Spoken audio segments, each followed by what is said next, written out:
ஏன் நம்ம வந்து இந்திக்கு பதிலாக இந்தியை வைக்க வேணாம்னு சொல்லிட்டு ஆப்ஷனலாக வச்சுட்டு மும்மொழி கொள்கையை எதிர்த்துட்டு ஆங்கிலத்தையும் தமிழையும் மட்டும் வச்சுருக்கோம்.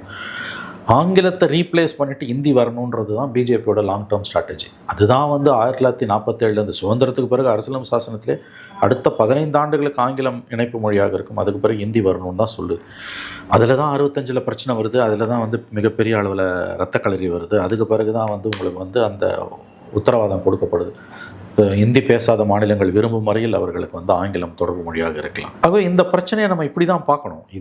இதை வந்து மேம்போக்காக வந்து பிடிஆர் வீட்டு பசங்க, திமுக மந்திரிங்க, எம்பிஸ் வீட்டு குழந்தைங்கள்லாம் எங்கே படிக்கிறாங்க, அவங்க பேரப்பிள்ளைங்க கொள்ளு பேரனுங்க எங்கே படிக்கிறாங்கன்றது சரியான பார்வை அது கிடையாது. ஆங்கிலத்தோட இடத்தை இட்டு நிரப்ப ஹிந்தி வந்து கொண்டிருக்கிறது என்பதுதான் பிரச்சனை. அதை ஒருபோதும் நம்ம அனுமதிக்க முடியாது. இப்போ சரிபாதி ஸ்கூலில் ஹிந்தி படிக்கிறாங்க, அப்படி பார்த்தீங்கன்னா ப்ரைவேட் ஸ்கூல்ஸில் இருக்குது, சிபிஎஸ்சியில் இருக்குது. அவங்கெல்லாம் நல்லா போய் பார்த்தீங்கன்னா ஹிந்தியில் வந்து ஒரு பேரளவில் தான் நாலேஜ் இருக்குமே, வேறு ஒன்றும் கிடையாது.